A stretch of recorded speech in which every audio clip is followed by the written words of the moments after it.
gusimbura n'ubwo igisirayeli kirakomeye cyane cya Zanzibar, ariko mu izina rya Yesu Umwuka w'Imana araza kubana natwe.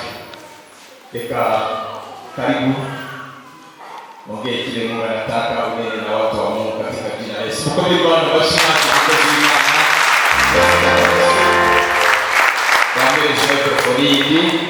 karibu sana.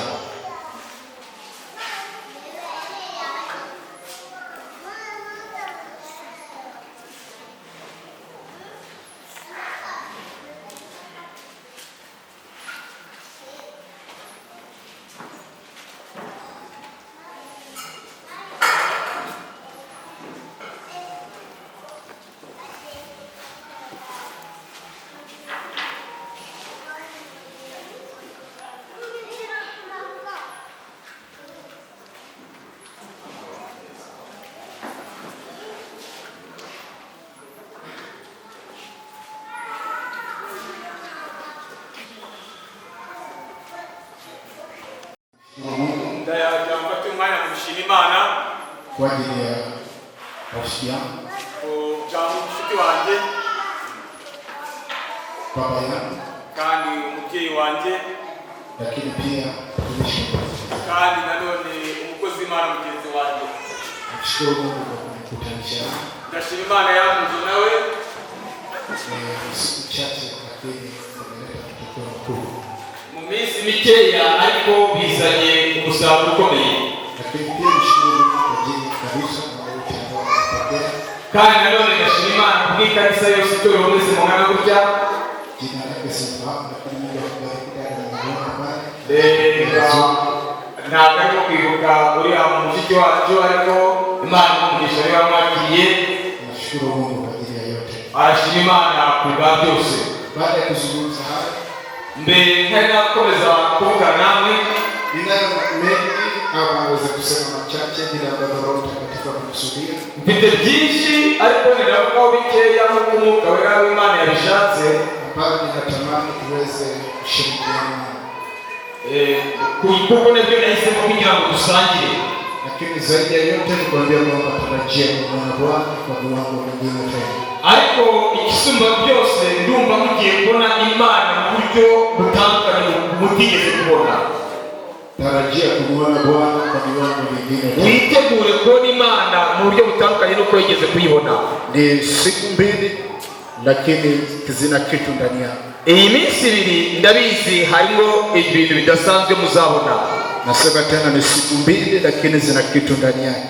Ndabongera bisubiremo, iyi minsi ibiri ifite ikintu mugiye kubona kidasanzwe. Maana wako watu watafunguliwa, kubera ko abantu bazabohoka, lakini wako watu ambao kama ni wagonjwa wataponywa, kandi hari n'abafite indwara zizakira, na yako mambo makubwa ambayo kwa msaada wa Roho Mtakatifu yatatendeka. Kandi hari andi magambo akomeye kubw'imbaraga z'imbabazi z'Imana zizakoreka ngaha. Kwa hiyo nitoe mwaliko huu ya kwamba popote pale ambapo unajua kwamba kuna wagonjwa, rero reka mbasabe murarike cyangwa se reka nshyire itangazo ngo ahantu hose mwabuze ko hari abarwayi, wako wanaoteseka na nguvu za giza, baba barafashwe n'imbaraga z'umwijima, ama wana vifungo mbalimbali vya shetani, cyangwa se afite indi minyururu itandukanye satani yamubohesheje. Baada ya kutoka hapo ukawalete. Abaje bose barava hangaho maze kubohoka, na yuko Yesu atawafungua. Ndabizi Yesu arababohora. Nasema tena na yuko Yesu atawafungua. Ndabizi neza rwose Yesu arababohora. Sizungumzi kwa sababu nakutia moyo, ntabwo mbivuga kugira ngo wenda mbongeremo imbaraga, ila nazungumza kwa sababu tunamjua yeye tunayemtumikia. Ahubwo ndabivuga kubera ko uwo nkorera ndamuzi neza. Kwa hiyo ukitoka hapo fanya hivyo. Hanyuma rero kubw'ibyo nuvangaha urabibona. Na nasema tena ukitoka hapa fanya hivyo. Ukitoka hapa ama ukitoka hapa fanya hivyo, kalete watu. Hanyuma rero we nuvangaha uzana abarwayi ejo ubarari ejo bazaze. Lakini kama uko hapa na yale ambayo atazungumzwa yanakuhusu, Yesu yuko tayari kukufungua. Kandi niba nawe urangaye ibyo turi kuvuga bikaba bikureba, Yesu yiteguye kukugirira neza. Nasema sasa hivi. Ndavuga ngo kano kanya, nasema sasa hivi. Uyu munsi, sasa hivi. Aka kanya. Sio kesho. Ntabwo ari ejo. ejo, sio kesho kutwa, ntabwo ari ejo bundi, sasa hivi, ahubwo ni uyu munsi, sio baadaye, ntabwo ari mu kanya kaza, ahubwo ni kano kanya. Sema amen. Amen.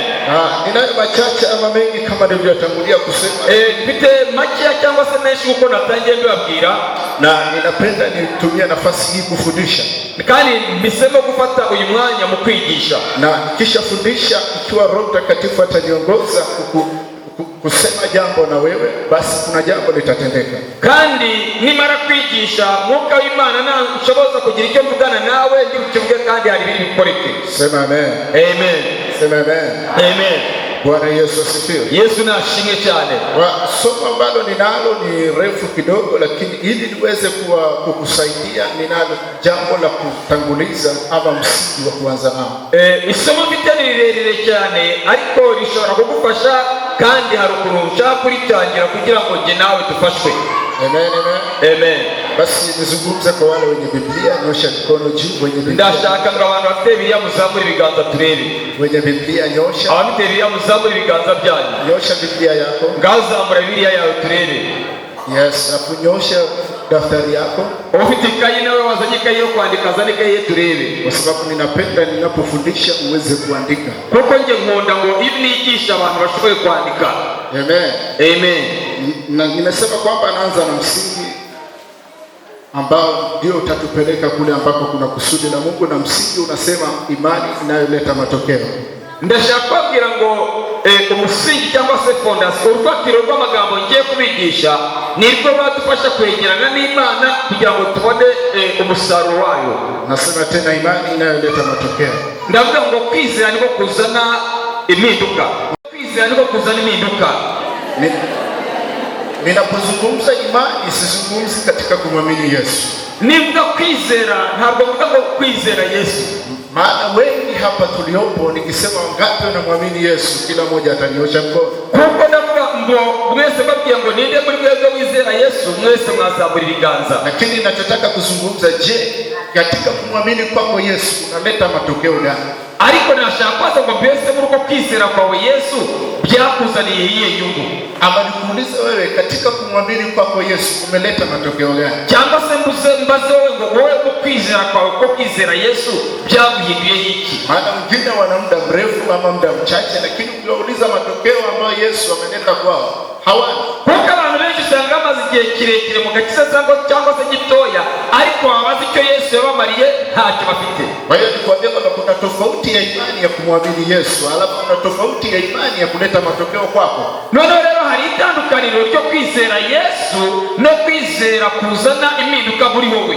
Kwa hiyo kile nataka kuzungumza leo ni imani inayoleta matokeo kwako. Rero icyo shaka kwigishaho ni kwizera kuzana impinduka muri wowe. Maana wengi tumemwamini Yesu ili tuende mbinguni. Kuko benshi twizera Yesu kugira ngo azadutware mu ijuru, lakini hiyo kumwamini Yesu hakuleti matokeo katika maisha yetu. Ariko uko kwizera Yesu ntabwo kuzana impinduka mu buzima bwacu. Na ndio maana wengi tunamwamini Yesu lakini bado tuko katika maisha ambayo hayaleti matokeo. Niyo mpamvu usanga kenshi twizera Yesu ariko ugasanga turi mu buzima butazana impinduka. Tukiambiwa kwamba tunamwamini Yesu tunaweza kusema ndio, lakini inaleta matokeo gani kwenye maisha yetu? Iyo tugiye ngo mwizera Yesu turavuga ngo yego turamwizera, ariko bakakoza ngo none ni iyihe mpinduka iri ku buzima bwawe? Wako wengine wana Yesu lakini bado katika maisha yao wanafika mahali ni kama wanajuta. Abantu benshi bafite Yesu bavuga ko bafite Yesu ariko ubuzima bwabo ugasanga buracyafunze, kwa sababu wamefika mahali wamechoka. Kuko haraho bageze barananirwa, wamechoka kwa sababu hawaoni matokeo ya kumwamini Yesu. Kandi kibananiza no kuba babona nta mpinduka zari mu kwizera Yesu cyabajyanye muri Yesu ntacyo babona. Na ukweli ni kwamba hata wanaosikia kwamba tunamwamini Yesu wanataka kuona matokeo.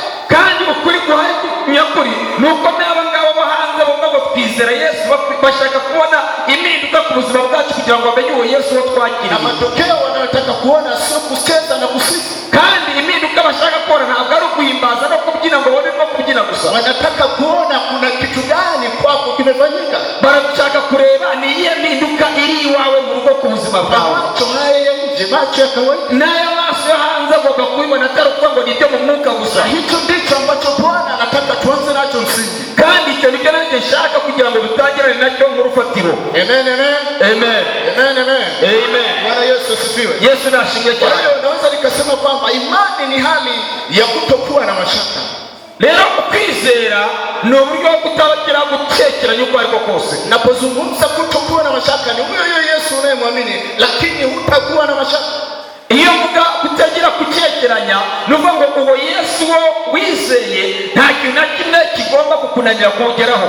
Na kutokuwa na mashaka ni katika mazingira yote au katika hali yoyote. Kandi kutagira icyekeranya nuko mu buzima mu mbere yariyo yose n'ahariho hose. Sio imani tu ya kwenda mbinguni, ila katika mazingira ya maisha yetu tunapaswa kuwa na imani ya kuendelea kumwamini Kristo ambaye ataleta matokeo kwenye maisha yetu katika mazingira yoyote. Rero ntabwo ari ukwizera ko kutujyana mu ijuru gusa, ahubwo ni ukwizera kuzana Yesu Kristo muri twebwe aho turi hose n'aho tubarizwa hose. Bwana Yesu asifiwe. Yesu nashimye. Kwa namna nyingine tunaweza kusema kwamba ni hali ya kuamini au kujiamini pia katika hali ya kuendelea kumtumaini Mungu. Mu yindi nzira ni uburyo bwo kwiyemera no kwizera neza ugakorera Imana nta gushidikanya na gutewe ufite. Ni hali ya kuendelea kujiamini.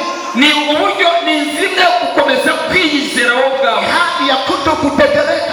Ni inzira imwe yo kudaterwa ubwoba n'icyo ari cyo cyose. Hata itokee nini mbele yako. Niyo hazi kimeze gute imbere yawe. Kile ambacho Bwana ameahidi. Icyo cyose cyo wakagombye kubona. Kile ambacho Bwana ameagana na wewe. Icyo cyose cyakoze isezerano. Ukiendelea kuamini. Uzakomeza kwizera. Ukiendelea kushikilia imani. Uzakomeza gufata ijambo. Ukiendelea kujua kama Bwana uzakomeza kumva isezerano. ukiendelea kutokushindwa. Uzakomeza kudatsindwa. Ukiendelea kutokukata tamaa. Uzakomeza kudacika Ukiendelea kung'ang'ana. Ukiendelea kung'ang'ana. Uzakomeza kurwana. Lazima kuna kitu kitatokea. Ni ngombwa rigomba guhinduka. Sio kwenda mbinguni. Ntabwo ari kujya mu ijuru. Maana mbinguni umeshaandikiwa. Kuko mu ijuru Kwa sababu umeshaokoka. kuko wamaze kurokoka. Lakini kuna kitu ambacho ariko hari ikintu Bwana amewekana nao kigomba kubaho ku buzima nacho kinatakiwa kitokee. Amaso y'abantu akagira Nacho kinatakiwa kitokee. ni ngombwa kigomba kubaho. Sio kwa jirani yako. Ntabwo ari kwa baturanyi bawe. Sio kwa ndugu yako. Ntabwo ari kwa bavandimwe Ni bawe. kwako wewe. Ni iwawe wowe. Ni kwako wewe. Iwawe wowe. Lakini ni nini? Ariko ni iki? Watu wengi tunakata tamaa. Abantu benshi Watu wengi tunashindwa. abantu benshi twaramenye. Sio kwa sababu Bwana hawezi. Ntabwo ari uko Imana idashobora. Sio kwa sababu Bwana anashindwa. Ntabwo ari uko Imana Ila ni byayinaniye. kwa sababu sisi tunashindwa. Ahubwo ni uko twebwe Ila ni twananiwe. kwa sababu sisi tunakata tamaa. Ahubwo ni uko twebwe ubwacu. Ila ni kwa sababu sisi tunachoka. Ahubwo ni uko twebwe twananiwe. Lakini mchana wa leo ariko nataka nikwambie kwamba ndashakubwire unapaswa kuwa na imani uragomba kugira inayoleta matokeo kandi kwizera kuzana kwenye afya yako, ku buzima bwawe, kwenye uchumi wako, mu bukire bwawe, kwenye biashara mu yako, byo gukora byose, kwenye maisha yako, mu buzima bwawe. maana nataka nikwambie kuko ndashakubwire Yesu yuko ndani, Yesu uri muri lakini anapodirika kwa nje agomba kugaragarira no hanze. Yesu yuko ndani, Yesu uri muri wowe anapodhibitika kwa nje agomba kwigaragaza lazima wengine waokoke, kugira ngo abandi kwa babashe, sababu wanaona kuko bareba maisha yako yanabadilika, ubuzima bwawe sio kwa kusifu na kuabudu, ntabwo ari uko ila kuna vitu vinafunguliwa, hari ibigomba kubaho, ila kuna vitu vinawekwa. hari ibigomba kujya ahagaragara. Haleluya, haleluya. Amen. Bwana Yesu asifiwe. Yesu. Hiyo ndio imani inayoleta matokeo. Uko ariko kwizera kuzana impinduka. Tunatakiwa turashaka tuitoe imani ndani, tuzana kwizera ilete matokeo kwa nchi, cyane kukazana impinduka, matokeo yaonekana, abantu bakabibona, matokeo yadhihirike, abantu bakareba, matokeo yawe wazi, abantu bakabona yawe wazi kwako, bikaba bigaragara yawe wazi kwa ndugu zako, bikaba kugaragara yawe wazi kwa kanisa, bikaba bigaragarira abaturage, hata ukiwaambia wengine aho ni kuzabwira ya abantu kwamba Yesu anaokoa, ukavuga ngo Yesu ya kwamba Yesu anabadilisha maisha, Yesu aliyahinduye, wanasema yes, ukavuga ngo Yesu wanasema ni kweli, yahinduye ibyayo, kwa sababu wa Yesu bavuga ngo tunajua Bwana amefanya kwako. kubera ko ari Lakini ukiwa kwenye hali hiyo, ariko iyo muri bwo buzima inawezekana ya matumaini, birashoboka ko kwizera kwa sio rahisi kuambia wengine ntabwo ari byiza kubwira abandi wakaweza kukuelewa, bagahinduka. sio rahisi. Niba Yesu kuko atari yaguhindura ntabwo wabwira abandi ngo Yesu bahindure. hajatenda kwako, sio sio rahisi wewe ambaye Yesu hajatenda kwako. Niba Yesu ntacyo yari yagukorera, ukamwambia wengine, ukabwira Yesu kwamba Yesu anaweza, ukabwira ngo Yesu arashoboye, kwamba Yesu anaweza, Yesu arashoboye, kwamba Yesu anabadilisha, Yesu arahindura amahirwe. lazima wakuulize, bazakubaza amebadilisha maisha yako, yagukoreye iki kwenye maisha yako. wowe yaguhinduye. Muulize jirani yako, baza mugenzi wawe, zaidi ya kuokoka ikiyongera kurokoka, Yesu amebadilisha nini kwenye maisha yako? Yesu agomba kugira icyo ahindura ku buzima bwawe. Haleluya, haleluya. Amen. Muulize tena jirani yako, baza mugenzi wawe, zaidi ya kuokoka umaze kurokoka na kwenda mbinguni, uriho kujya mu ijuru, nini kimebadilika kwako? ni iki cyahindutse iwawe? Mbona uchumi unaendelea kuwa mbaya? hari icyahindutse mu Mbona buzima wakati mwingine afya inatetereka? kurokoka kwawe? Mbona wakati mwingine unaendelea kutembea na viatu mwaka mzima, uracyagerera mu lakini unasema Yesu anabadilisha maisha? uracyambaye Nataka nikwambie kwamba ntabwo Yesu tunayemhubiri anabadilisha kuanzia ndani mpaka na nje, anatenda makuu. Najua hicho Bwana amenituma. Haleluya, najua hicho Bwana amenituma. icyo ni cyo Imana yagutumye. Lazima kitokee kwako, mu myambarire, lazima kitokee kwako, lazima kitokee kwako. Sio kwa sababu Yesu tu anaokoa, bali anabadilisha, bali anatenda, waziwazi anatenda. Unapaswa kuwa ni nani? Iliyothabiti. Nasema iliyothabiti. Unapaswa kuwa ni nani?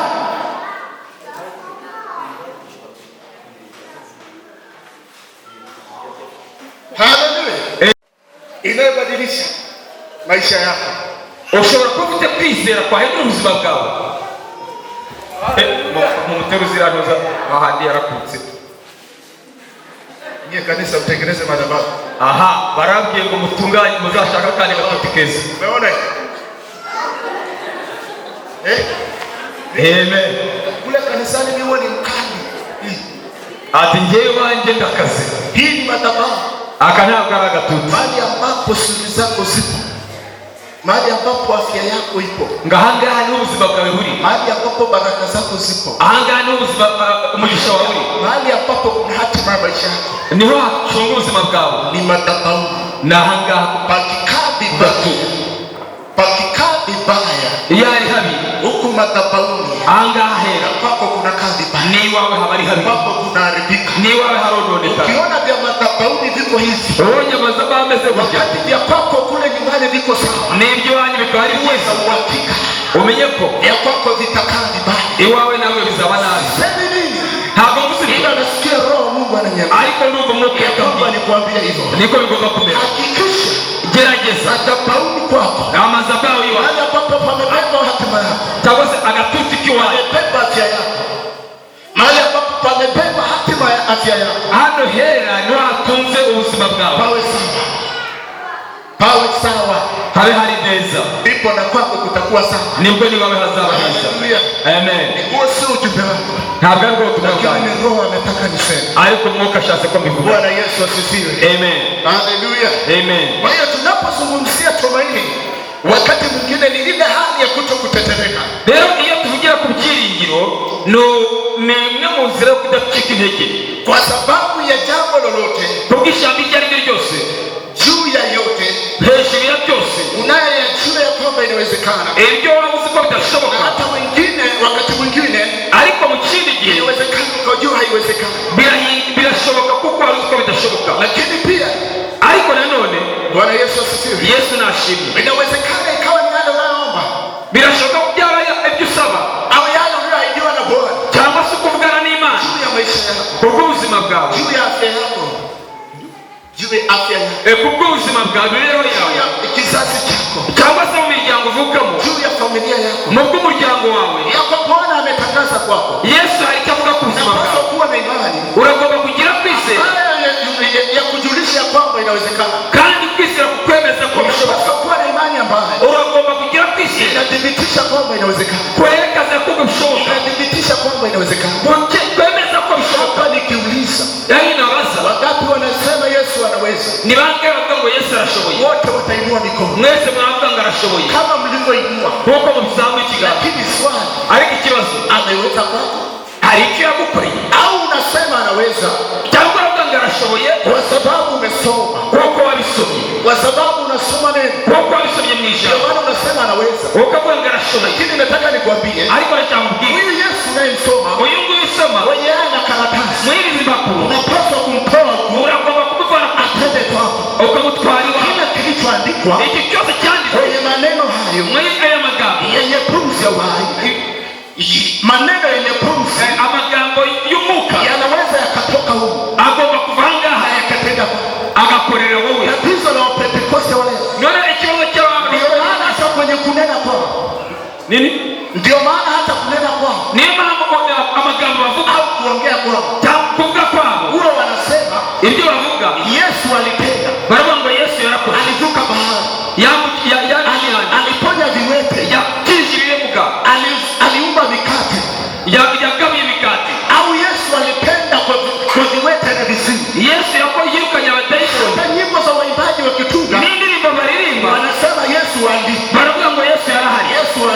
Yesu wajyaye, yarakoze, aliponya, yarakijije, aliokoa, yararokoye, alifufua, yarakuzuka. nataka nikwambie, ariko aracyamubwira Yesu tunayemwabudu, Yesu sio aliponya, ntabwo ari undi wakize, sio alibariki, ntabwo ari undi watasi, sio alifufua, ntabwo ari undi wakize. Yesu tunayemhubiri uwo turi kumubwira anaponya. ni wa wundi ukiza Wote sasa, aka kanya hake sasa, na kano kanya hake sasa, aracyakiza.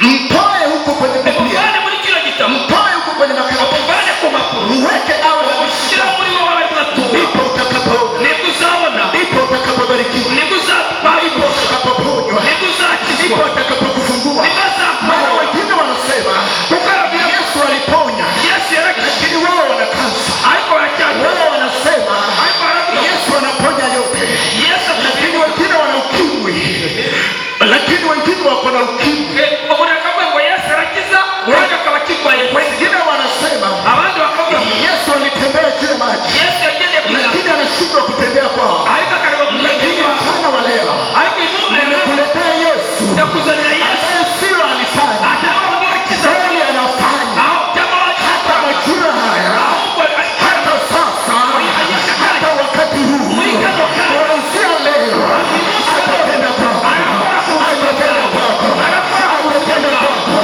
atatenda kwako. Hicho ndicho Bwana amenituma kwa ajili ya maisha yako, ya kwamba kuweke huru. Haleluya, haleluya. amen. Mtu ambaye unateseka atakutendea leo.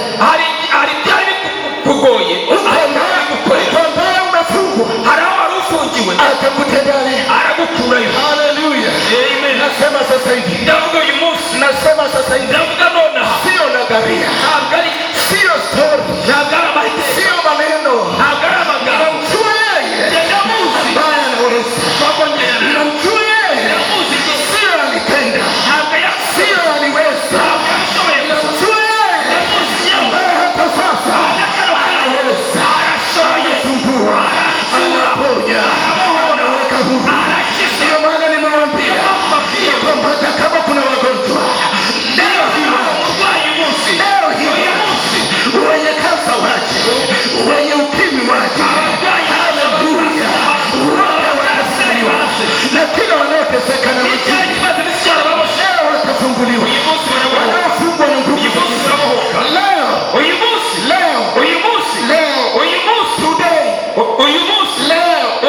sasa hivi watawekwa huru, barabohoka. haleluya, cyane. haleluya, Amen. badilisha viwango vyako vya imani, badilisha viwango vyako vya imani, hindura uburyo wizeramo, kutoka kwenye stori ya Yesu, ubivane mu mateka ya Yesu, kutoka kwenye stori ya Yesu kuva ku mateka ya Yesu na hadithi za Yesu, n'imigari ya Yesu, siwe halisia kwako, ahubwo bibe ari ibyawe, siwe halisia kwako. aba ari amateka yawe. Kuna watu wengine hari abantu bamwe hata ninapozungumza ntabwo turimo kuvuga, wanasema inawezekana kweli, bari bavuga ibyo birashoboka kwa gusa, sababu kubera ko nasomaga tu ndasoma kwenye Biblia muri Bibiliya, ila sijamanyora, ariko sindabibona. nataka nikwambie ariko reka mubwire, inawezekana, birashoboka, inawezekana, birashoboka. usiniangalie vibaya, ntundebe nabi, ila inawezekana, kuko birashoboka. nataka nikwambie, ndagira ngo mbabwire, amini usiamini, wizere ntiwizere, inawezekana, birashoboka. nataka nikwambie, ndagira ngo mbwire, zungumzi tu, Sizungumzi tu ntabwo mvuga gusa ili kukutia moyo kugira ngo mukomeze, ila inawezekana, ahubwo birashoboka, ila inawezekana, ahubwo birashoboka. nasema inawezekana, ndavuga ngo birashoboka. nataka nikwambie, ndagira ngo ubwire mpaka jua kuzama, mpaka jua lizame, mpaka jua lizame, kugeza izuba rirenze, kuna kitu kitatendeka. hari ibigomba guhinduka. Inawezekana kwako, birashoboka ku buzima bwawe, kwa jirani yako, kandi bakubwira mugenzi wawe, inawezekana hata kwa mtu mwingine, mubwira ngo birashoboka, lakini amini, ariko izera inawezekana, birashoboka, inawezekana, birashoboka. Bwana Yesu asifiwe. Yesu nashimwe cyane, Atukuzwe Yesu, Yesu ashimwe cyane, atukuzwe Yesu, ashimwe Yesu. nasema inawezekana, ndavuga ngo birashoboka. imani inayoleta matokeo, ukwizera kuzana impinduka, sio kusema naamini, ntabwo ari ukuvuga ngo ndizeye, au kuambiwa na jirani yako kwamba naamini.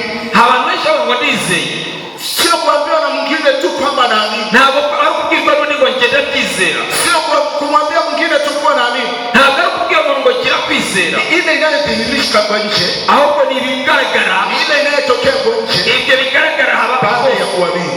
umaze kwizera. Nasema tena baada ya kuamini, umaze kwizera gusigaye impinduka zigaragara. nasema hivi, ndavuze ko imani yako inayoleta matokeo, kwizera kuzana impinduka, sio ile inayosema unaloamini au unatangaza au unasikia kwamba inaponya. ntabwo ari biriya uvuga cyangwa se wumvise ukavuga ngo ndabizi biraba. Imani inayoleta matokeo kwizera kuzana ile impinduka ambayo ni kuriya mgonjwa akiponywa, umurwayi yakize, utaona matokeo kwa nje, ukabona impinduka igaragara, anarukaruka, ahita atangira kwiruka agashaka ari muzima, maana amekuwa mzima. kuko amaze Imani kugira. inayoleta matokeo kwizera kuzana impinduka sio kusema Mungu anabariki, ntabwo ngo Imana ile itavuga, ambayo ahubwo ni kuriya unabarikiwa kweli, umaze kunywa, alafu unabadilisha hata na mwendo wa kutembea, nawe ugatangira guhindura n'ingendo, maana ugatangira kuza Imana yangiriye neza, maana kubera barikiwa wamaze koroshya. Eleza. Imani inayoleta matokeo kwizera kuzana impinduka sio ya kusema tunaenda tu mbinguni, ntabwo avuga ngo tuzajya wakati mfukoni mu gihe mu mufuka huna chochote, nta kintu ufitemo, hata mchana wa leo no ku manywa y'umunsi ama jioni ya leo ama jioni ya leo, cyangwa se mugoroba, yawezekana birashoboka una uhakika wa kula, ukagira ukaba udafite kwizera kuri buryo, una uhakika wa kula, ukaba nta kwizera kurajya guhaha, lakini wewe moyoni ariko umutima wawe unasema Yesu ni Bwana, ukavuga ngo Yesu ni na umwami, mbinguni naenda, no mu ijuru nzajya, lakini tembea yako, ariko mu rugo kwa sababu huna uhakika wa kula, nta gifite urarya, unatembea mikono nyuma, ukagenda amaboko ari inyuma, utazajya unaimba mu na ijuru, wimbo wa matumaini, unaimba na wimbo wa matumaini, ukagenda uririmba indirimbo yo kwizera, unaenda mbinguni uzajya mu ijuru kwa sababu umeokoka, kuko wakijijwe, na huna uhakika wa kula, ariko nta kwizera kuri huna buryo, uhakika wa kuvaa, nta ufite imyambaro, na Yesu yuko ndani yako, ariko ukavuga ngo Yesu ari muri, lakini unatembea ariko ukagenda kama mtu ambaye hana tumaini, nk'umuntu utagira ibyiringiro, lakini ukiwa na Yesu ariko uri kumwe na Yesu anayeleta matokeo, uzana impinduka, anayebadilisha maisha, uhindura ubuzima, ukibarikiwa, iyo uhawe umugisha, badala ya kuweka mikono nyuma utari kujya ugereza na amaboko, kuanza kutembea, utangira kugenda, utatembea kifua mbele, ugenda agatuza wakareza, naiba na pambio, ukavuga ngo indeza cyane, utakwenda mbinguni. ukazajya mu ijuru. Maana Yesu tunayemwabudu Yesu anatupa akili kichwani, aduha ubwenge, yeye anakaa moyoni, na pesa inakaa mfukoni, n'amafaranga tukayabona, ndipo hata ukimwabudu ni wewe iyo mutima unaona amani, ubona amahoro, unaona tumaini, ukabona amahoro, unaona ushindi. ukabona Sikiliza mpendo, umva neza, wako watu wengine, hariho abandi bantu hata ninapoongea ahangaho ni kuvugira, wanasema ya kwamba bari kuvuga ngo huyu ni nini anahubiri, ibi ni ibiki ari kwigisha, mbona anahubiri tu mafanikio, ko mbona ari kwigisha, mbona anahubiri tu mafanikio. ko mbona ari kwigisha ku Lakini mugisha, acha nikwambie, ariko reka nkubwire, nataka nikwambie, ndagira nkubwire, tafuta mtu ambaye hajaokoka shaka umuntu utari wacu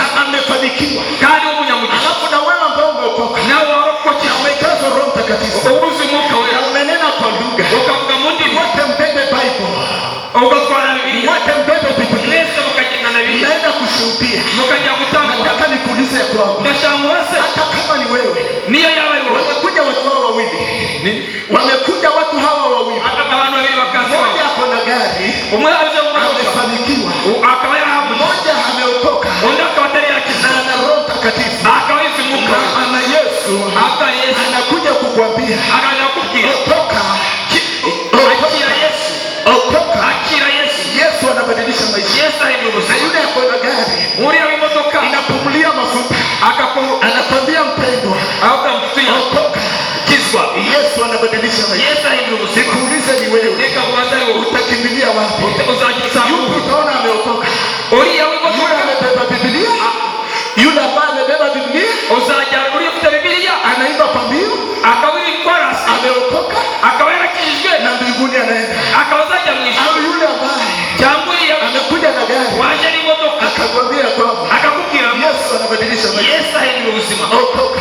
Ikizwa. Yupi utaenda? Nowe uzakurikiza. Yupi utaenda? Nowe uzakurikiza. Nauliza wewe. Ndabaza wowe. Yupi utaenda? Nowe uzakurikira. Wengi. Ndasiko benshi. Naona Yesu anabadilisha maisha. Bazabona Yesu ahindura ubuzima. Amefanikiwa. Kwa wao ndio ufite Kwa yule ambaye ana gari. wao ndio ufite Kwa yule ambaye anavaa vizuri.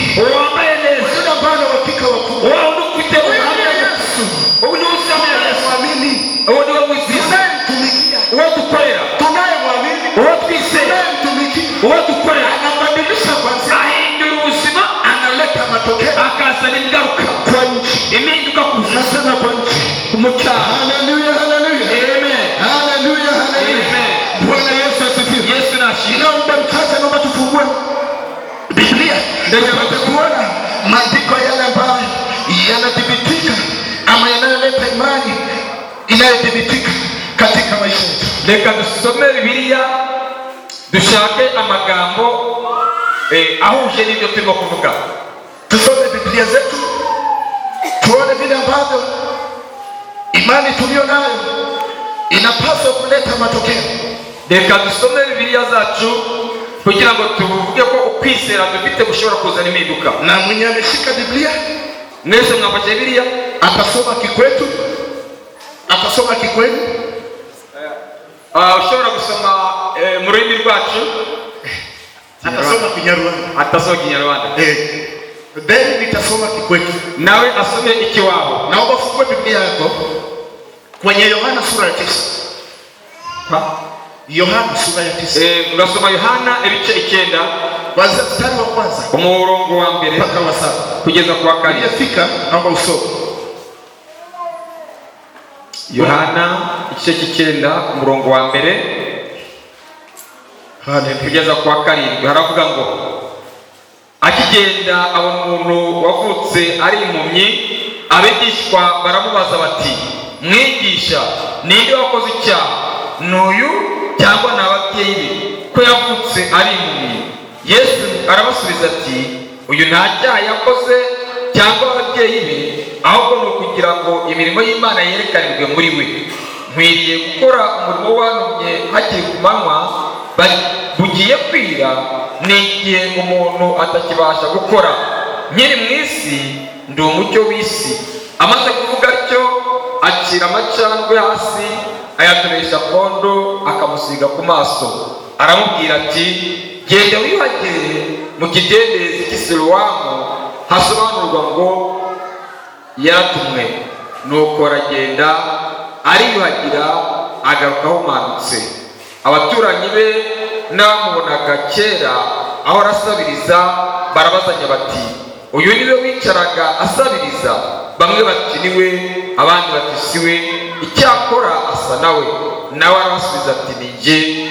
Mwakira ijambo ry'Imana. Neno la Mungu linasema, na alipokuwa akipita alimuona mtu. Soma kuna shida, maliza. Na alipokuwa akipita alimuona mtu kipofu tangu kuzaliwa. Wanafunzi wake wakamuuliza wakisema, Rabi, yupi aliyetenda dhambi, mtu huyu au wazazi wake, hata azaliwe kipofu? Yesu akajibu, huyu hakutenda dhambi, wala wazazi wake, bali kazi ya Mungu idhihirike ndani yake. Imetupasa kuzifanya kazi zake yeye aliyetutuma, maana ni mchana. Usiku waja asipoweza mtu kufanya kazi. Muda nilipo ulimwenguni, mimi ni nuru ya ulimwengu. Mstari wa 6. Alipokwisha kusema hayo, akatema mate chini, akafanya tope kwa yale mate, akampaka kipofu, akamwambia, nenda ukanawe Siloamu, maana yake aliyetumwa. Basi akaenda kunawa, akarudi anaona. Bwana Yesu asifiwe. Amen. Ninachotaka kuzungumza hapo, icyo nshaka kuvuga hangaha, naona ya kwamba ndashaka kuvuga mtu mmoja alikuwa kipofu. hari umwe yari mu Biblia inasema Bibiliya iravuga ngo tangu kuzaliwa, niko yari yaravutse, na ilifika mahali Igihe cyarageze hata ndugu wakajua n'abavandimwe barabimenya ya kwamba huyu ni kipofu. bakabazi ko ari impumyi. Kipofu ni sifa, Impumyi lakini sio jina. ntabwo ari izina. Kipofu ni sifa, ubuhumyi sio jina. ntabwo ari ryo zina ryawe. Yawezekana mtu jina lake yari afite irindi zina akaitwa John, wenda yitwaga Yohana, lakini kwa sababu ana hali ya upofu ariko kuko yari afite ubumuga watu wanaacha jina, bose baretse izina wanaanza kumuita yule kipofu, bakamwita iriya mpumyi, wanaanza kumuita yule kipofu. bakamwita iriya mpumyi. Ndio maana niyo mpamvu wakaanza kuulizana, batangira kubariza, ni nani aliyetenda dhambi? ninde wakoze icyaha? Ni huyu ni uyu nguyu au wazazi wake? cyangwa n'ababyeyi? Yesu akasema Yesu arababwira hakuna, oya, ila uretse ko kusudi la Mungu ari ukugira ngo mapenzi ya Mungu imbaraga z'Imana litimie zigaragarire muri juu yake, zigaragarire muri aliye kipofu.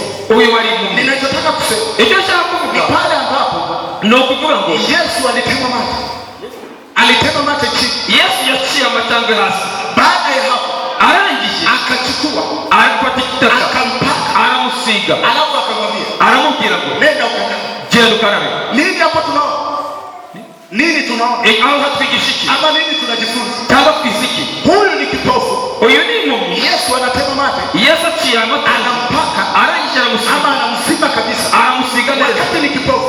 kandi ari impumyi. Alafu Yesu anazima kabisa noneho Yesu arikungira rimwe pena ya mate, n'ibyondo mate, n'amacandwe. alafu baada ya hapo noneho nyuma haoni, ntabwo akibona, anaendelea kuwa kipofu. akomeje kuba impumyi. Anamwambia aramubwira ngo kwenye upofu huo, mwuka mpumyi bwawe, chukua hatua, tambuka, tembea, genda, nenda Siloamu, genda ku kidendezi ukarabe. Swali linakuja, ikibazo kirabaza, baada ya kupakwa mate, amaze gusinga kwa nini hajaona? amacandwe kujya atahisareba, Kwa nini hajafunguka? kujya atahisara abona.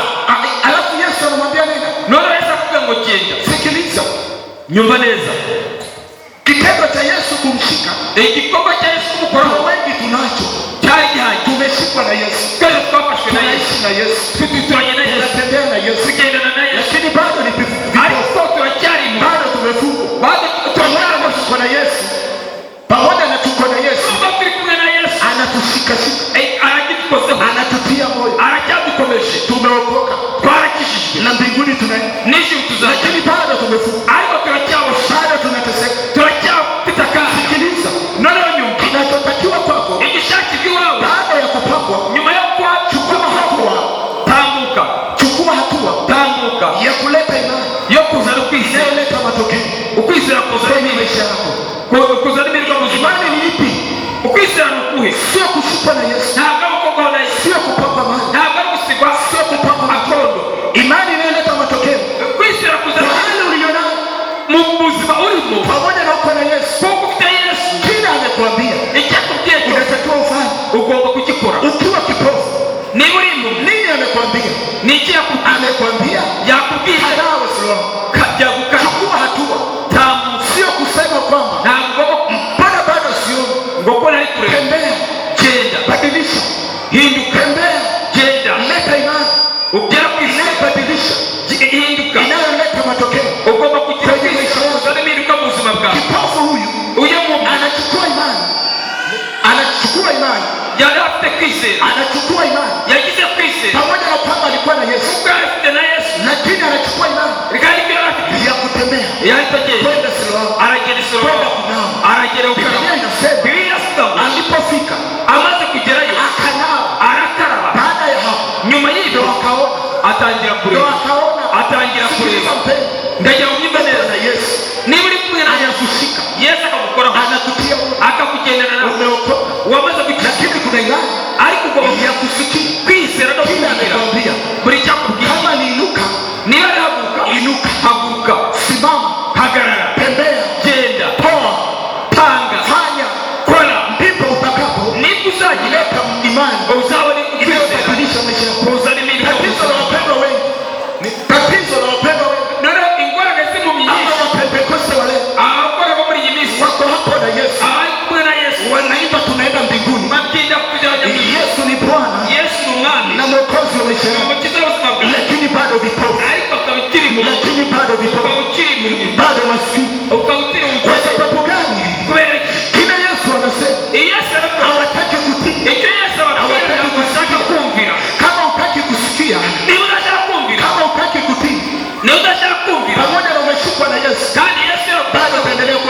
uzakomeza kubimu na matope. acha hapo niongezwe. Amina. Iri jambo kandi subiremo neza. Abantu bashobora kurokoka bakakira Yesu muri bo, ariko bakaguma kwa kuri bamwakiriye. Icyatumye iriya mu myihumuka nabonye gute kumva neza ahantu kamasobanuro. Yari ikiri mu Yesu ayifataho ahibwira ngo genda, ntabwo yamubajije ngo ndagenda gute kandi nari kureba aho ihurizo ryari naho ngaho. Yaremeye iragenda, imaze kugera ku mazi irakaraba, imaze gukaraba irahumuka. Rero abakora b'iyi minsi bakiriye Yesu, bararirimba, barahimbaza, ariko nubwo barimo bagahimbaza Yesu uri muri bo nta kintu abamariye. Kugira ngo Yesu agire icyo akumarira nuko wemera ijambo Yesu akubwiye ukarigenderamo utagira impaka. Imana ibamugisha. Amen.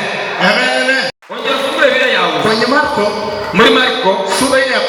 ibice 10. Naomba usome kuanzia mstari wa 46 mpaka 42. Marko ibice 10. Marko 10 abaye na ngapi? 46 mpaka 52. Umurongo wa 46 kugeza kwa 36.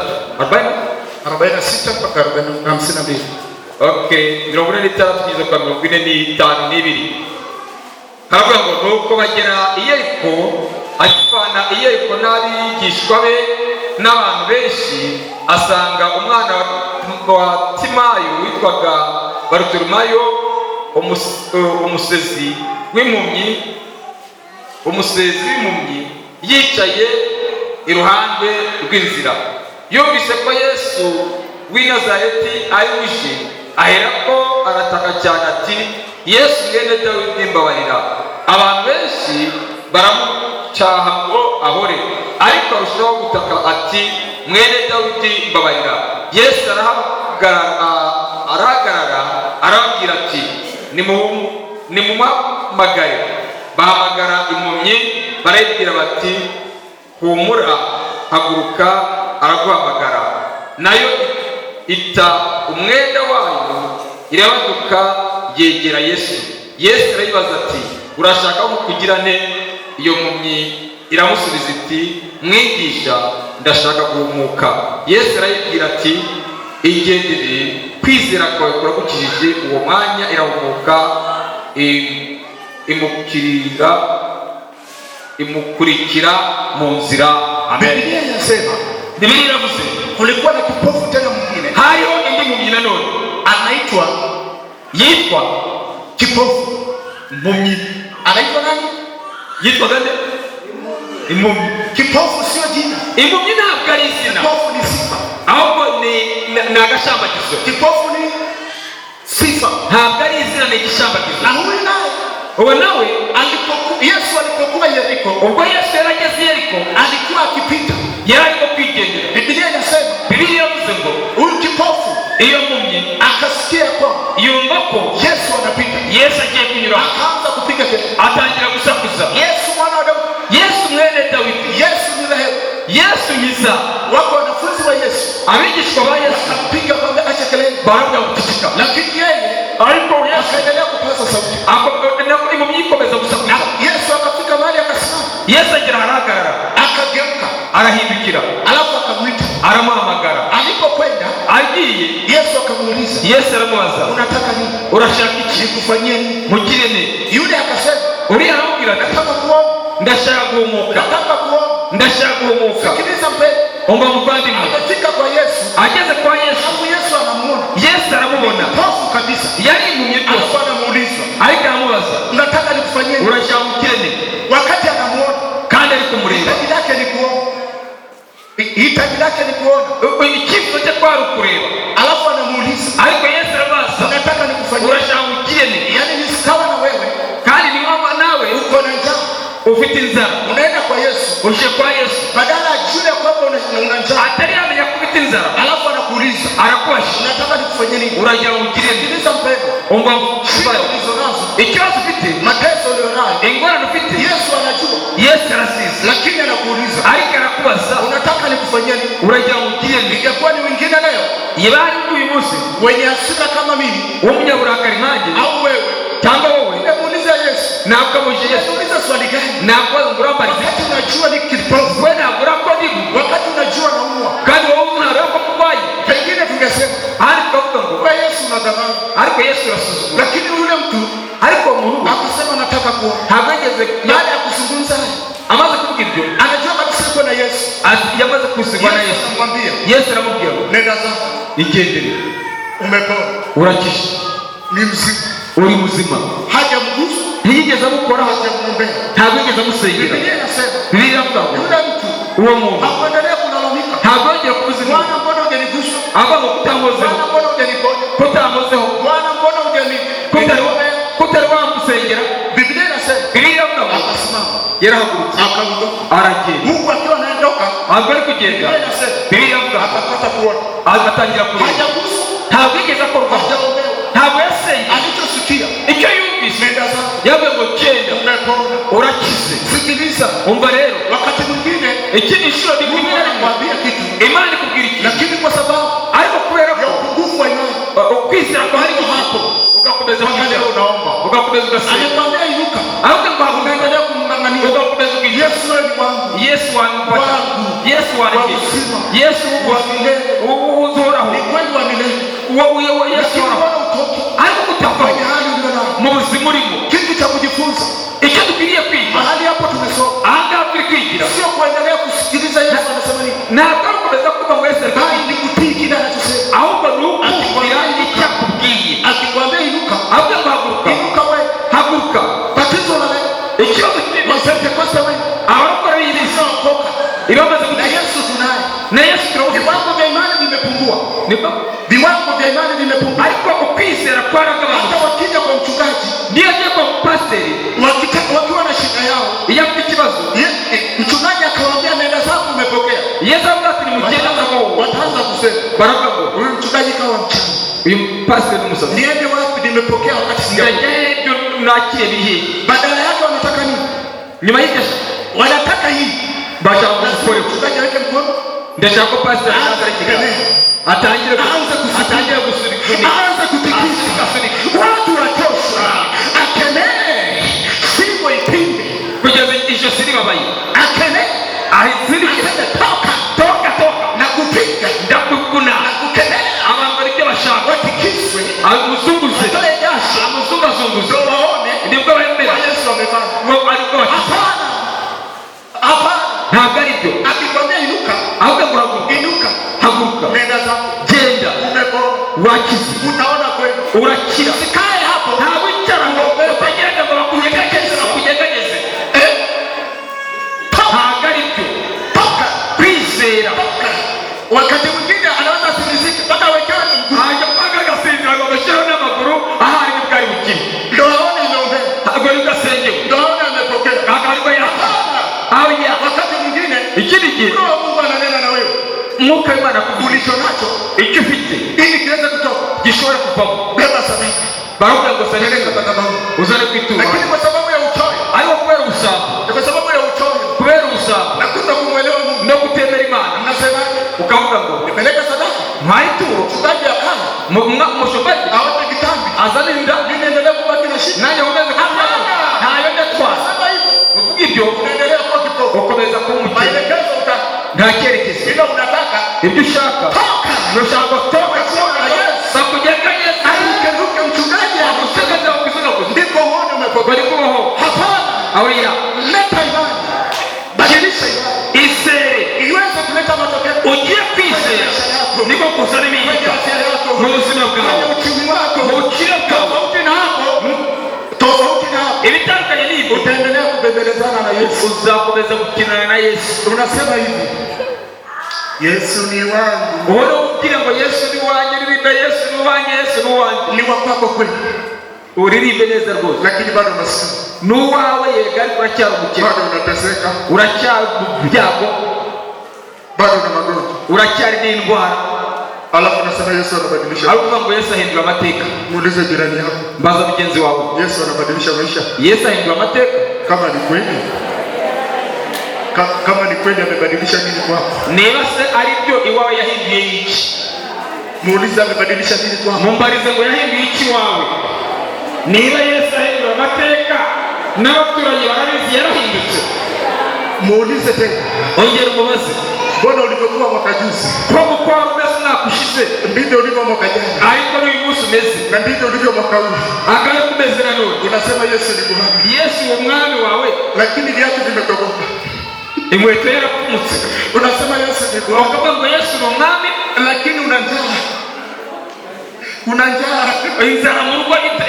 unasema Yesu ni Bwana, ukavuga ngo Yesu ni umwami, unalima haviendi. ugahinga ntibyeyi. Kweli nibyo Yesu ni Bwana, Yesu ni umwami, arakiza. na mbinguni tunaenda. no mu isi tuzajyayo. Wako wengine ariko bamwe watafika mbinguni bazajya mu wakiwa wamechoka, wakiwa wamechoka, barananiwe cyane, wakiwa wamechoka, barananiwe cyane, kwa sababu Yesu ameokoa, kubera ko Yesu, lakini wamechoshwa na matatizo. ariko Wamechoshwa na matatizo, ibibazo byabaye byinshi, wamechoshwa na njaa, barananijwe n'inzara, wamechoshwa na umaskini, barananijwe n'ubukene, wamechoshwa na magonjwa, barananijwe n'indwara. wanaenda Ngije bazajya, watafika kweli, ariko bazajya, lakini watafika wamechoka. ariko bazaba bananiwe. Haleluya, Amen. chukua hatua, badilisha imani, fata umwanzuro, badilisha imani, uhindure imyizerere, inua viwango uhindure vya imani yako, ukwizera kwawe, pata kumjua Mungu uba ushobora kumenya Imana binafsi, kubwawe, sio kwa mapokeo. ntabwo ari mu kwakira, Nasema kibinafsi, ndavuga kubwawe. maana anavyosema nawe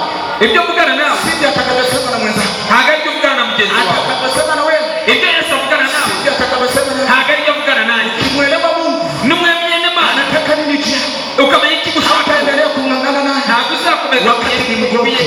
kuyegera uyikomaho. Huyo Yesu simtaki. Huyo Yesu wa namna hiyo kwamba anaendelea uwo Yesu wo kwiyinganginga naendelea kung'ang'ana naye, urwara nawe, lakini bado ni mgonjwa, ukaba ukiri umurwayi, bado maskini. ukaba ukiri umutindi. Huyo simtaki. uwo ntabwo ari ndi kuvuga. Namtaka Yesu ndashaka Yesu ambaye anabadilisha maisha, wawe uduhindura ubuzima, kuanzia ndani. uhindura imibereho. Kama nilikuwa ni mlevi, kuva mu gukora umeze, sasa nimeacha. ukabutinya naragusubiza nari umurozi, Sasa nimeacha. none narabiretse. Amenibadilisha, yarampinduye, amenijaza roho, yagejeje umwuka wera, lakini kwa nchi amenibariki, kandi iwanjye harahindutse, ameninawirisha, yarangabiye, amenistawisha, yaramunguje, ameleta matokeo. yamutera imini. Hata wengine wakiona n'abandi babireba waseme hakika bakavuga ngo huyu Mungu, uyu ni Imana, huyu Mungu, iriya ni Imana koko. huyu Mungu, huyu n'abaturage bakavuga ngo iriya ni Imana, Baba, ya Mana huyu ndiye Mungu, huyu ndiye Mungu, iyi niyo Mana, huyu ndiye Mungu, iyi niyo Mana, huyu ndiye Mungu, huyu ndiye Mungu anayepaswa kuabudiwa. Imana imohoka. Haleluya, haleluya. Amen. Badilisha viwango hindura imyizerere vyako vya imani, ugiye kwizera vilete matokeo, vilete matokeo kwako, kugira ngo haboneke impinduka iwawe, vilete matokeo kwenye maisha. haboneke impinduka mu muryango wawe. Halo, halo. Amen. Bwana Yesu asifiwe. Yesu nashimwe. Luka 17. Luka 17. Luka 17. Nielekee kumalizia. Ari hafi kurangiza. Luka 17. Cyangwa se gusoza. Luka 17:17. Luka 17. Haleluya. Uranyihanganira nakoresheje yo kuri Nasikia upako wa ajabu. telefoni 17 Kwa sababu mstari. unajua baada ya hapo kuna watu watabadilika. Luka 17 mstari. Luka 17. 11 mpaka 13. Umurongo wa 10 wo kuza ku 13 avuga ngo nuko bari mu nzira bajya i Yerusalemu, anyura hagati y'i Samariya n'i Galilaya. Akigera mu kirorero asanganirwa n'ababembe 10 bahagarara kure, barataka cyane bati, mutware Yesu tubabarire. Haleluya. Amen. Biblia inasema alipokuwa njiani alikutana na watu 12 yahuye n'abantu 12 wenye ukoo, bari ibibembe, wenye ugonjwa, bari ibibembe, unaitwa ukoo. bari bafite indwara y'ikibembe. Walipomwona Yesu bamubonye wakamuita Yesu, baravuga ngo Yesu turehemu, tubabarire.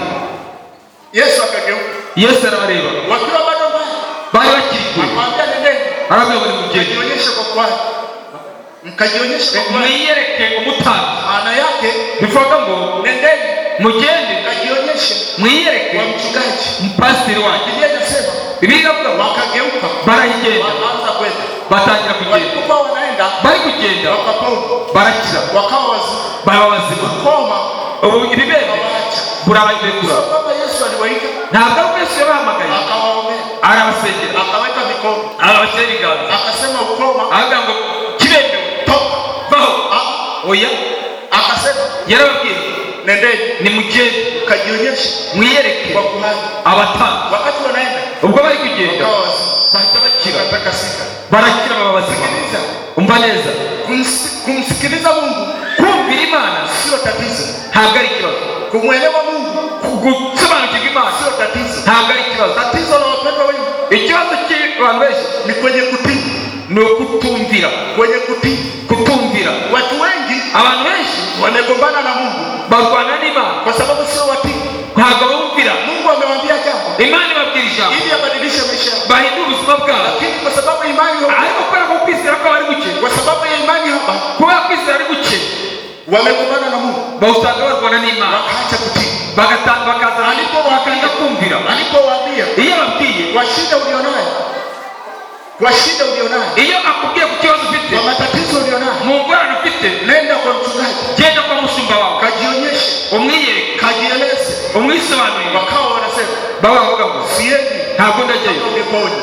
mpaka unyijije. Jiulize, Ibaze nawe, wale wakoma ibi bibe wakiendelea kukaa pale iyo bavuga na kwicara kujieleza kwa Yesu, no kwisobanura imbere ya Yesu, bakavuga ngo Yesu tunawashwa sana, ndababara cyane, tunajikuta turababara, turishima cyane, tunakoma, ibibembe byanjye tusaidie. tubabarire. Yesu anaongea ndani, Yesu yavuze ngo nimugende kajionyeshe mwiyereke kwa mchungaji, umutambyi w'umushumba, wanasema Bwana ariko bakavuga Yesu tusaidie, tubabarire, tunajikuta, dukize tunawaza dukize turababara. kama wengine leo Nk'uko by'uyu munsi wako hapa hari abari hano wameanza kuomba batangiye gusenga toka mwaka juzi umwaka ushize mpaka leo na kino kandi hawajajibiwa, batari barasubiza. kwa sababu Mungu asikie, ntabwo Imana itabwe angewapa maelekezo yabaye ila icyerekezo, hawataki kutii. ariko ntibashaka Na kumvira. ndio maana kila siku Niyo mpamvu uyu munsi wanafunga na kuomba, baza gusenga, lakini matatizo hawachi. ariko ibibazo Kwa ntibirashira. sababu gani? Kubera iki? Roho wa Mungu amenena, Umwuka w'Imana, lakini kwa sababu ya kiburi. kubera Roho wa Mungu amenena, umwuka w'Imana kwa uravuga, sababu ya kiburi ariko tunashindwa kutii. ariko bigatuma Na ndio kumvira. maana Uburakari tuko hapa butumvira. kanisani, Niyo mpamvu tunapiga pambio, tunaimba pambio, tuza mu rusengero turahimbaza, tukabyina. kama leo nilivyokuwa naona Nk'uko uyu munsi yari watu kubireba, wanacheza, abantu benshi barabyina, wanarukaruka, bagasimbasimuka rwose, mimi natamani niruke, neza unahajya nabyina, lakini ariko pamoja na kuruka, hamwe no kubyina, pamoja na kucheza, hamwe no wameshinda kutii neno, ugomba no kujya wameshinda kutii sauti ya Mungu. ukarema kumvira ijwi ry'Imana. Pia Ndakubwira, nenda, genda, inuka, haguruka, fanya, kora, toa, tanga, wameshinda kutii. baje kumvira. Ndio maana wako hapo mbele za Bwana, Niyo mpamvu usanga wanacheza, imbere y'Imana barabyina, yamkini Mungu barabyina, atawaponya, Imana ikabareba, wanacheza, barabyina, yamkini Mungu atawafungua, Imana ikabafungura, wanacheza, barabyina, yamkini Mungu atawasikia, Imana ikumva. si atakusikia, Ntabwo aliisha kusikia. yamaze kukumva. Tatizo lako Ikibazo cyawe hautaki kutii, ntabwo ushaka ndio kumvira. maana uko hapa. Niyo mpamvu ari hano, Bwana nisaidie, ugahora ubyina gusa, Bwana nifungue ubyina Mana wayo, Mana n'abana, Mana ngirira neza, kwenye magonjwa. indwara. Hapana, sio Mungu tunayemwabudu huyo. Imana tugomba gusenga, Huyo akishasikia mara moja twaramaze kubimenya, anatoa maelekezo. kandi itanga icyerekezo. Ukitii maelekezo Niwumvira icyerekezo unatoka kwenye maskini. uzava mu bukene, Ukitii maelekezo niwumvira icyerekezo unatoka kwenye magonjwa. uzava mu burwayi, Ukitii maelekezo unatoka ulipo. Ukitii maelekezo Bwana anakuinua. Ukitii maelekezo Bwana anakubariki. Ukitii maelekezo Bwana anakuheshimisha. Ukitii maelekezo Bwana anakutoa ulipo kwenda mahali pengine. ujyana ahandi hantu. Haleluya. Amen. Tatizo Ikibazo hatutii maelekezo. ntabwo twumvira Neno tunasoma inama. kuanzia mwanzo mpaka Ufunuo, Ijambo twasomye kuva mu itangiriro kugeza mu byashize, tumeweka kichwani, ibyo turarifite mu mutwe, lakini hatutii. ariko ntabwo turyumvira. Tatizo la wapendwa, tatizo la wapendwa ingorane z'abavandimwe wa kizazi cha leo, bo muri kino gihe, neno wanalijua ijambo bararizi, lakini aliwabadilisha. ariko ntabwo ribahindura. Nyimbo wanaimba Kuririmba baririmba, lakini hazifanisi kwao. ariko ntabwo zibakora Kuabudu wanaabudu, bazi kubyina rwose kwamba Mungu ni mkuu, bahimbaza Imana kandi Imana anaweza yote, ishobora byose, lakini kwao hajaweza. ariko iwawe ntibirahinduka, Hajaweza. iwawe ntibirahinduka. Iyo ubwira abandi ntiraguhindura, Imana ni nziza, Unaweza yote, ushobora byose, kwao hajaweza. ariko iwawe ntibirashoboka, Hajaweza. ntibirashoboka iwawe. Wanaimba hapa, Barabyina hano, wewe Mungu w'Imana unabadilisha maisha, uhindura amateka, kwao hajabadilisha. ariko iwawe ntibarahinduka. Mungu hayuko hivyo. Iyo Mana ntabwo ari kimeze. Sikilize, Babyumve neza uelewe, kandi tubisobanukirwe, noneho tuyumvire. Hili anasema Ibibazo bifite ndipo ambapo vitaleta matokeo. aho nibwo hazaboneka ingaruka nziza ku buzima bwacu. Haleluya, Amen, haleluya, amen, haleluya. amen. Malizia andiko moja la Yohana sura ya 5. Reka turangize n'icyanditswe kimwe, Yohana ibice Mstari wa 5. kwanza mpaka wa 9. Namalizia hapa sababu tuna kazi nyingine. Yohana sura 5. Mstari wa kwanza mpaka wa 9. Sura 5 mstari wa kwanza mpaka 6. Haleluya. Hanyuma y'ibyo haba iminsi mikuru y'Abayuda, nuko Yesu agiye Yerusalemu, kandi Yerusalemu bugufi bw'irembo ry'intama hari ikidendezi mu Ruheburayo cyitwa Betesida, cyariho amabaraza 5. Muri ayo mabaraza hari abarwayi benshi, bari b'impumyi n'ibirema n'abanyunyutse, bari bategereje ko amazi yihinduriza. Nuko rimwe na rimwe marayika yamanukaga akajya muri icyo kidendezi agahinduriza amazi. Nuko umuntu wabanzaga kujyamo amazi akihinduriza niwe wakiraga indwara ye iyo ari yo yose. Hari umuntu wari ufite indwara ayimaranye imyaka 58. Yesu aramubonye aryamye, amenya yuko amaze igihe kirekire arwaye, aramubaza ati, mbese urashaka gukira? Haleluya, amen. Hapa pia tunakutana na mtu ambaye alikuwa ni mgonjwa, nawe yarazikara umurwayi. Biblia inasema, Biblia inavuze ngo alikuwa mgonjwa yari umurwayi wa miaka 38. Imyaka 38. Miaka 38. Imyaka 38. Haitaji ugonjwa wake, afite indwara. lakini inasema alikuwa mgonjwa. Biblia inavuga afite indwara. Miaka 38. Na afite indwara yari Wakati mwingine ariko rimwe na ni miaka ya mtu mmoja aliyekuwa hapa. iyo ni imyaka y'umuntu umwe afitanga akaba ari yamaze. Ni miaka ya mtu mzima. Ni imyaka y'umuntu ukuze Akiwa mgonjwa, ari umurwayi. wewe piga hesabu, nawe yibari, ukiwa tu mgonjwa wiki, niba irwaye icyumweru kimwe unapata shida, urababara cyane. lakini huyu miaka 38 none bazi imyaka 38 alikuwa amelala, yari aryamye, na mahali alikuwa amelala aho yari aryamye kulikuwa na maji hari amazi ambayo yalikuwa yakichemka. yahindukaga. Biblia inazungumza Biblia inavuga ngo kila aliyewahi iyo amara guhinduka, wakati anatibuka amaze guhinduka, anapona, umuntu akajyamo akagakira, anafunguliwa, akabohoka, anakuwa mzima, akaba muzima. Lakini Yesu alipofika ariko Yesu we hageze akakuta pale, asanga aho ngaho, akamuuliza, aramubaza, je, ese wataka kuwa mzima? urashaka gukira? Yaani unaona kabisa naravuga ati anaumwa, yararwaye. alafu Yesu anamuuliza, ariko Yesu aramubaza, wataka kuwa mzima? urashaka gukira? Yesu anaona kabisa kandi Yesu arabireba, ni mgonjwa, abona akarwaye, anamuuliza, ariko aramubaza, wataka kuwa mzima? urashaka gukira? Yeye anasema ndio, yaravuga ngo yego, lakini anaanza kueleza, ariko atangira kubaza, Bwana, wakati maji yanachemka, ati amazi ahindukiye, sina mtu wa kunipeleka. ntabwo afite umuntu yashiramo. Sicho ambacho Bwana amemuuliza. ntabwo ari kimana yari mubajije. Hata wapendwa wengine leo abantu bamwe muri ino minsi wanaulizwa na Bwana, babasabwa n'Imana, nataka nikufanyia nini? Imana yavuga ngo yamugirire, Badala ya kusema nataka moja aho kugira ngo avuge ngo ndashaka pili au tatu, cyangwa bibiri, wanaanza kutoa maelezo. agatangira gusobanura. Badala ya kumwambia Bwana nataka, aho kubwira Imana ngo ndashaka, kutoa maelezo. agatangira gusobanura. Pamoja na hayo, ariko hamwe n'ibyo, kwa Bwana ni wa rehema, ubwo Imana ari anaanza imbabazi, kumuuliza tena, irongera ikakubaza, nataka kuwa mzima? urashaka gukira? Mwishoni anasema ndio. hanyuma nyuma aravuga ngo yego. Baada ya hapo, hanyuma Yesu anamwambia,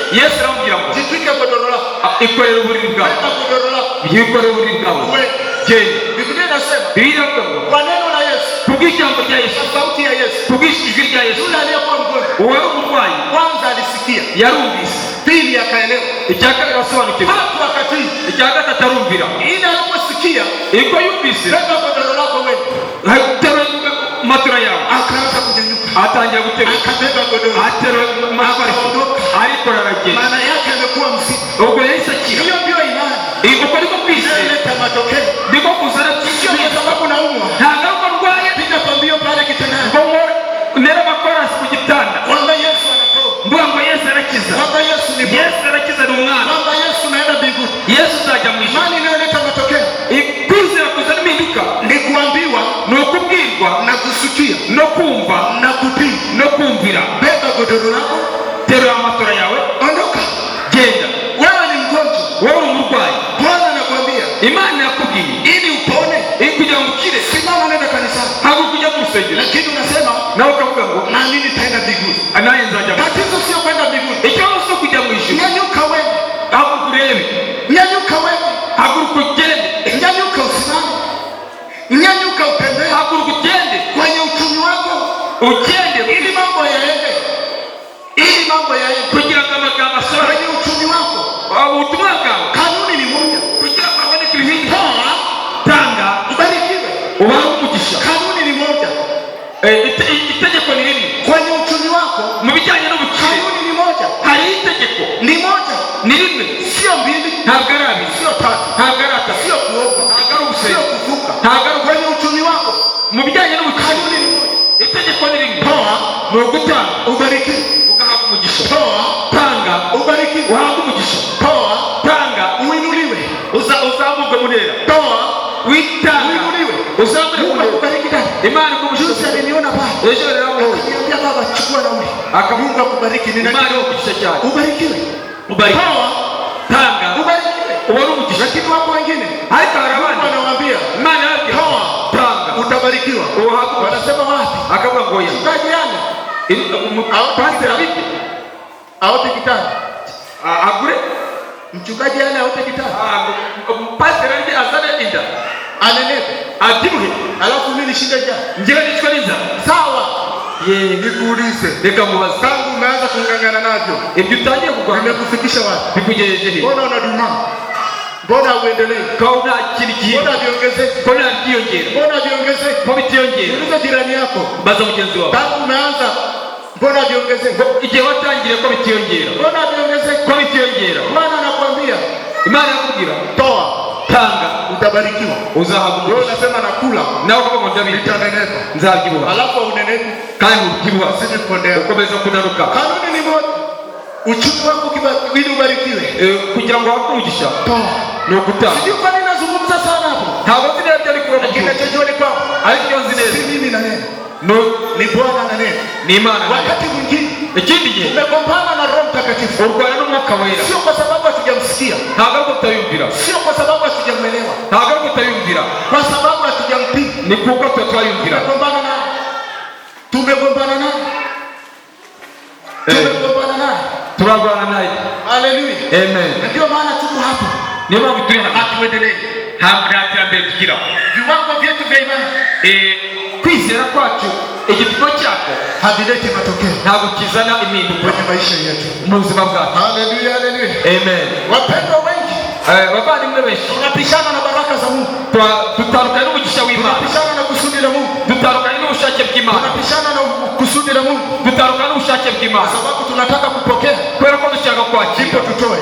ariko tudatanga, Au tunataka kupokea, cyangwa dushaka kwakira ndipo tuamini. kugira ngo Sikiliza tukize. kanuni ya Mungu. Ndagira mbabwire, Sikia, umva, elewa, sobanukirwa, umvira ndipo upokee. ni kuzakira, Sio kupokea ntabwo ari kugira ngo wakire ndipo utoe. ubone gutanga, Ni kutoa ubanza gutanga ndipo ubarikiwe. kugira ngo nawe ubone umugisha. Sio kupokea Ntabwo ari kugira ngo ndipo uamini. wakire ubone gutanga, Sio kupokea ntabwo ari kwakira ndipo uamini. ubone kwizera, Kuamini ni ukwizera ndipo upokee. ubone kwakira. Imani Kwizera ni mkono, ni mkono ni ukuboko wa kupokea. ko kwakira. Kama una mkono Iyo udafite ukuboko ambao ni imani, ariko kwizera utapokea. ntabwo ushobora kwakira. Badilisha imani yako. Hindura kwizera Badilisha kwawe, imani yako. hindura Badilisha imyizerere yawe, Badilisha imani yako. hindura imyizerere yawe Ilete matokeo kugira ngo izane kwenye impinduka maisha yako. ku buzima bwawe. Mungu akubariki. Imana ibamugisha. Simama pale ulipo. Haguruka aho uri. Jesus Christ.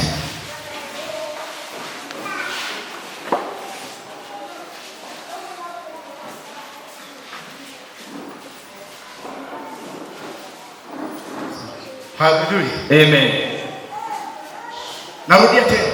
Ndasubiramo. Hitaji imani. Icyifuzo cy'ufite inayoleta matokeo, ikizana impinduka kwenye maisha yako, mu buzima bwawe, sio kwenye roho. Ntabwo ari mu mwuka. Kwenye roho, mu mwuka au ndani yako, cyangwa muri wowe, yupo Yesu. Yesu arahari. Unamtaka sasa turamwakira abadilishe, ahinduke, alete matokeo, ahindure mu buzima bwawe, haboneke impinduka ambayo unataka afanye, nibyo ashaka gukora, kwenye yale biriya ambayo unaomba, ibyo ni gusengera, kwenye yale ibyo nshaka ambayo unatamani, ibyo nifuza. Sikia, umva, elewa, sobanukirwa sauti ya Mungu, ijwi ry'Imana, na utii, kandi wumvire, ndipo utabadilika, nibwo uzahinduka, ndipo utabarikiwa, nibwo uzahabwa umugisha. Inua mikono yako basi, zamura ibiganza byawe. Roho Mtakatifu, asante.